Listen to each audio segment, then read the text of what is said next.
Hello friends, અપેક્ષા Gyanki YouTube ચેનલમાં આપ તમામ મિત્રોનું સ્વાગત છે. ખાસ મિત્રો જેની રાહ જોતા હતા એ તારીખ એટલે એકદમ નજીક 28/1 આવી ગઈ. સૈનિક શાળાની બાલાછડીની મિત્રો એક વર્ષથી 2 વર્ષથી આપણે તૈયારી કરતા હતા. તો એ બાલાછડીની એક્ઝામ આવતીકાલે જે બાળકો આપવા જઈ રહ્યા છે એ તમામ બાળકોને અમારી ટીમ વતી અપેક્ષા જ્ઞાનકી અને જીતુ સર વતી તમામ બાળકોને ઓલ ધ બેસ્ટ. વિજય ભવ.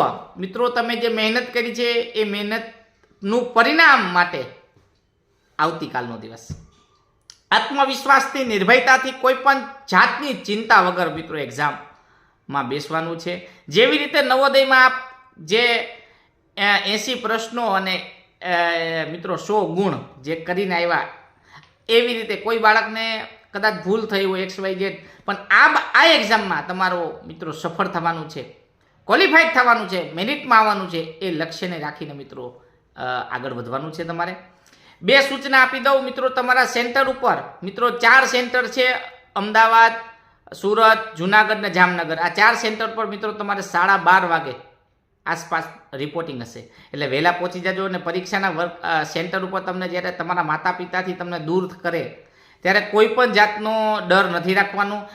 એક્ઝામ આપવા જઈ રહ્યા છો, નહીં કે બીજું આપણે કંઈ કામ કરતા. એટલે આત્મવિશ્વાસ સાથે એ પરીક્ષાના વર્ગખંડમાં આપણે જવાનું છે. બીજું કે એ તમે હોલ ટિકિટ કાઢી છે, ઘણા બધાના મેસેજ આવે છે. હોલ ટિકિટની અંદર ફોટો અત્યારે જ લગાવી લેવાનો. બીજું, હોલ ટિકિટમાં તમારે જે અંગૂઠાનું નિશાન છે, અંગૂઠાનું નિશાન અત્યારે જ ઘરેથી જ મારી લેવાનું. ત્રીજું, વાલીની સહી એમાં અત્યારે કરી લેવાની. ખાસ બોલું છું, વિદ્યાર્થી પોતાની સહી વર્ગખંડની અંદર સુપરવિઝનની સામે કરવાની છે, એટલે એ સહી કરવાની થતી નથી. ઓકે, એટલે આ બાબતની સૂચના છે. બીજી કે સાથે એક આધાર કાર્ડ ભેગું રાખવાનું રહેશે.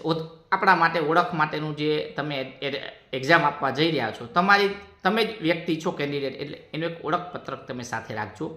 બાકી સામાન્ય કાંટાવાળી ઘડિયાળ, ડિજિટલ નહીં, એ પણ રાખી શકો છો.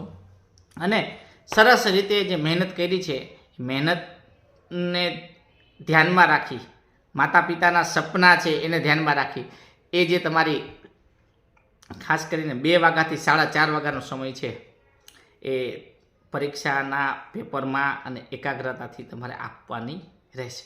બીજું કાંઈ પણ હોય તો અમને કહેજો. બસ આ રીતે તમે મહેનત કરી અને પરીક્ષાના દિવસે ભગવાન તમને યાદશક્તિ અપાવે. યાદ એવી સર્વભૂતેષુ વિદ્યારૂપેણ સંસ્થિતા. મિત્રો, તમે જે વિદ્યા મેળવી છે એ ખરા સમયે તમને ઉપયોગી બને, એવી જ ભગવાન આગળ દ્વારકાધીશ પાસે હું પ્રાર્થના કરું છું. માં સરસ્વતીને પ્રાર્થના કરું છું કે તમને વિજય કરે, તમે સફળ થાવ. એ જ પ્રાર્થના સાથે બધા બાળકોને ફરીથી જય દ્વારકાધીશ, જય હિન્દ, જય ભારત, ઓલ ધ બેસ્ટ.